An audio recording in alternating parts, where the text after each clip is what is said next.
Hi, I'm Wayne and this is Bassador Woodworking. It's been about a year and a half since I started this channel and about a year and a half since I published a shop tour. So today we're going to go around the shop, look at past projects, how they're holding up, and see how things have changed in the past year and a half.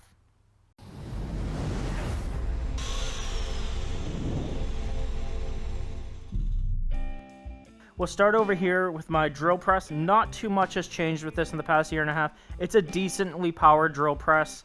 I'll probably look into upgrading it in the next couple of years, but it's not an immediate need. The cart and everything's still holding up great. I use the top drawer of the cart to store commonly used bits and loose drill-related stuff. It's kind of a catch-all. None of this has changed really at all. This is kind of just first-order retrievable saws and stuff. I've got levels, speed squares, hand screws, miscellaneous screwdrivers, a dozen or so tape measures, extra saw blades, a bench vise. I don't really plan to change anything about that. This is my finishing cabinet.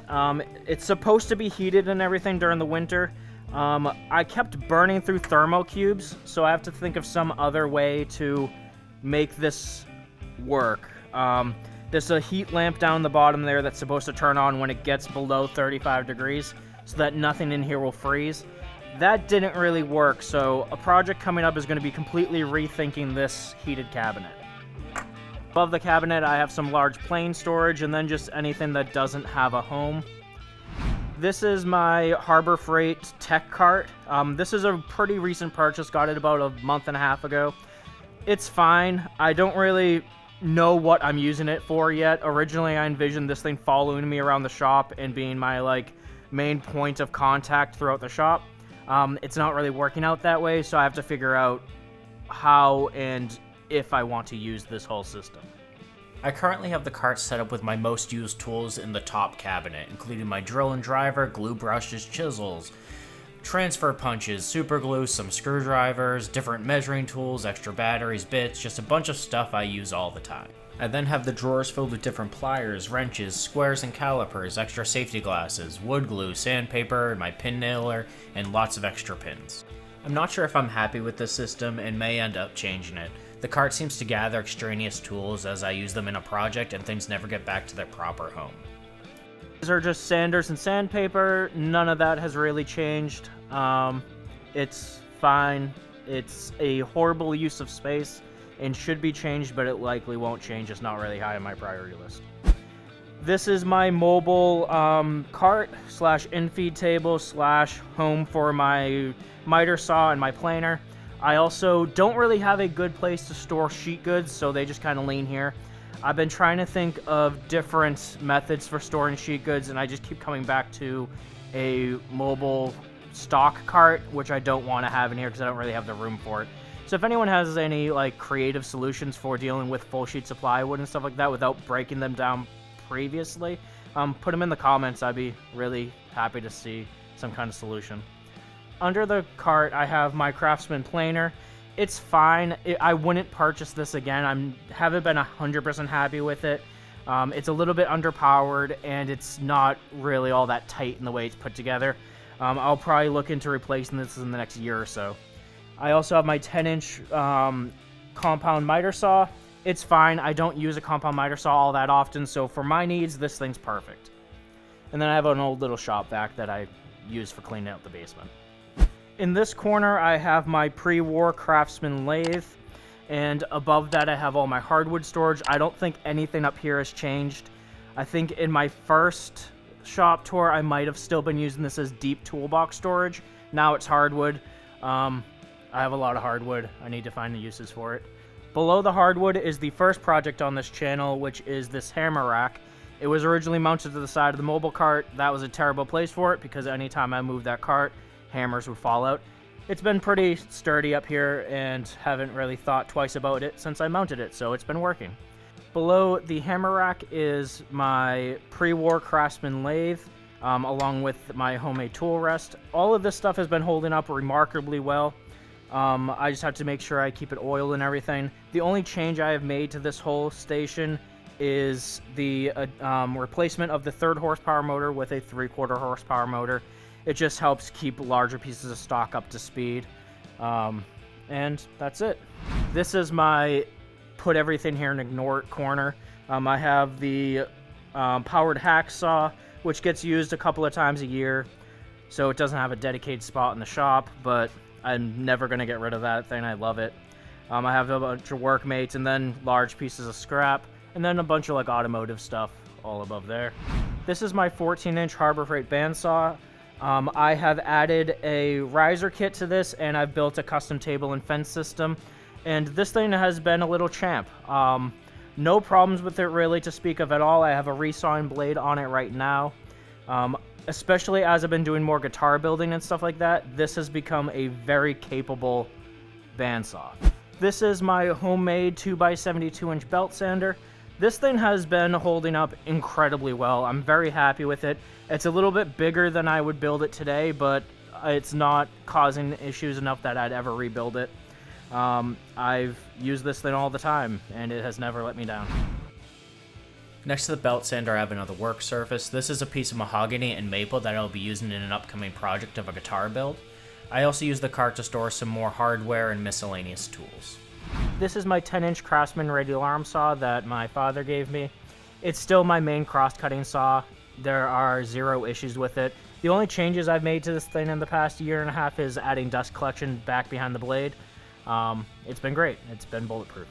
This used to be my main assembly table in the shop, but it was starting to get in the way of processing full sheets of plywood when it was in the back of the shop. So I moved it over to here, and it's been working out a lot better. I have a lot of consumables and stuff like that stored on it, and like a bunch of ratchet sets and things like that. I have a set of service wrenches I picked up at an antique shop, some screwdrivers, a small belt sander, corded drills, 3 ratchet sets, 1 of 3 first aid kits in the shop, camera mounts, and some more hardware. There's a tremendous amount of stuff on this bench, and that is not even counting what is beneath it. This is my metalworking cart. Nothing has changed with it. It's just stored over here now. This is all my hardware storage. It's all built into the assembly table, so when the assembly table moved, this had to move. It's a little bit less convenient being all the way in this corner of the shop, but not enough that I would change it. Yeah. I have other consumable storage, like this is a bunch of sandpaper and things like that. And then I have this is my shop junk drawer, one of like a dozen everywhere. And then I have extra containers that don't have nice storage because I gave up after that one. This is all my mechanic stuff, so like oil changes and things like that. It's all the way in the corner of the wood shop because it's not really woodworking related, but it still exists, so it's here. This is my Shopsmith Mark V. I shortened the entire thing, and I use it primarily as a spindle sander and as a horizontal boring machine. That's it. This is my 12-inch Craftsman Bandsaw. I usually keep a really thin blade on this for cutting curves. It doesn't do any real resawing at all. This is my Grizzly dust collector. I have it running into just a metal bucket. It's much better than what I had before. Currently, it's only plumbed into the radial arm saw and the table saw. But the future, who knows? This is the 3rd iteration of this dust collection setup, and I think I'm finally happy with it. I have everything set up so that plumbing and an additional tool should be pretty low effort, and that will be tested when I plumb in the DeWalt Radial Arm Saw in a few weeks.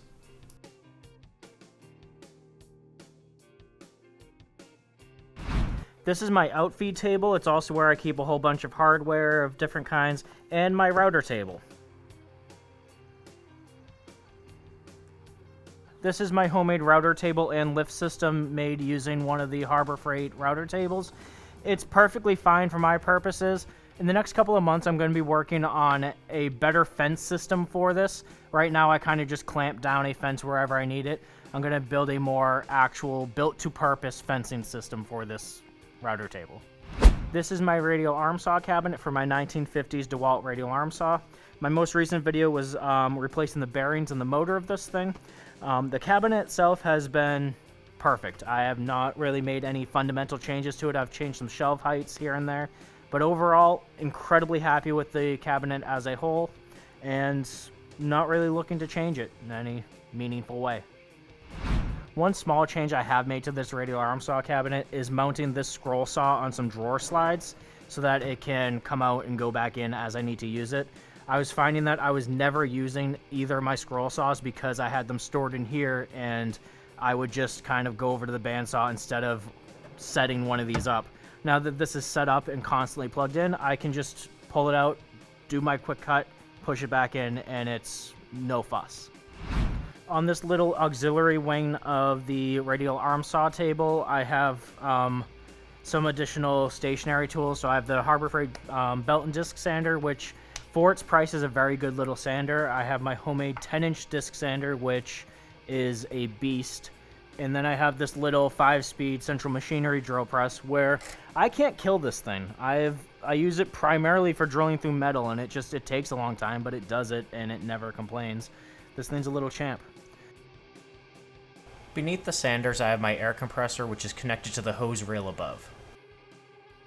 Behind the workbench, I have a whole bunch of clamps, mostly the Harbor Freight F-style clamps, just mounted between the studs. I think I have like upwards of 50 clamps now. Every time I go into the store, I buy a few more because they're cheap, and I will always use them.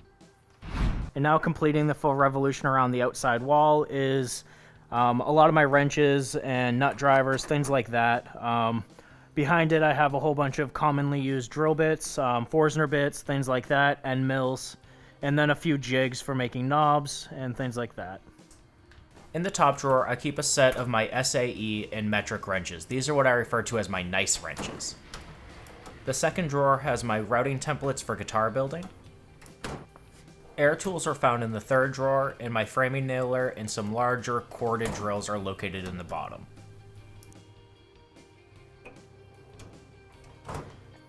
I also have a drawer for rivets. Don't use them very often, but they do get a drawer.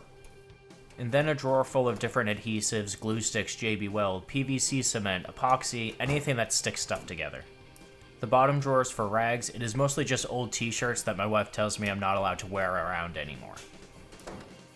The blue box has channel locks and vice grips in the drawers and some cordless tools in the top, along with some magnetic bases and letter punches. The black box has Allen wrenches, driver bits, screwdrivers, bit holders, some nut drivers, and I use the top compartment for drill indexes.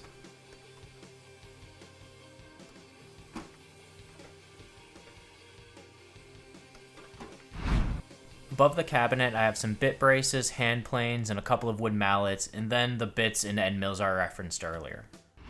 This is my 10-inch Craftsman 113 table saw. This is my baby, and I've made a lot of improvements and upgrades to it in the time I've had it. I have replaced the fence with a Delta T3 fence. I have replaced the power switch with just a off-the-shelf power switch. Put this big hand wheel on it. Doesn't really do anything in terms of helping the saw function better, but I like it. I have also added a DRO from Wixie on this thing, which makes it a lot easier to use. And while it's not worth the price of the DRO at all, it was still a fun upgrade. There's videos and all of that stuff. Let's see, I've hooked dust collection up to it, and I have also added a 2-horsepower motor from Grizzly to replace the 3/4 horsepower motor that it came with. I also built this custom stand for it, so I have storage for drawers and throat plates and stuff like that underneath it. Yeah. Under the wing of the saw, I have some toolboxes for luthier tools and some electrical stuff, and then I have my table saw accessories. Under the left wing of the saw, I have my dado stack and my trim router, bushings, and accessories. In the bottom drawer, I have a couple of jigsaws and some parts of the Harbor Freight bandsaw that no longer fit after the upgrades. The base of the saw is mounted on flip-down casters, so it's surprisingly easy to move for maintenance and cleaning. I've installed double wings on this saw, so I have a lot of rip capacity, and I'm able to process full sheets of plywood pretty easily and by myself. That's where we are with the shop today. There have been a lot of changes in the past year and a half, and I'd like to think that most of them have been improvements, but only time will tell. Shops adapt and change as our skill levels grow and as our interests in the hobby change. And I'm really excited to see what changes will come to my shop in the next year. I already have plans to set up a little metalworking area somewhere in the shop because I've been doing more of that kind of stuff. And I want to be able to marry that with the stuff I'm doing in woodworking. So thank you for watching. Make sure you like, comment, and subscribe to keep up to date with new projects as they are released. And until next time, thank you.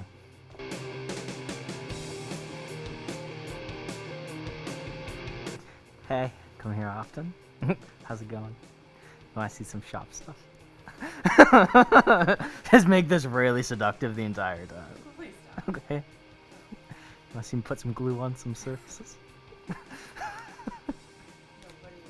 wants that. 3, 2, 1. This is my Grizzly dust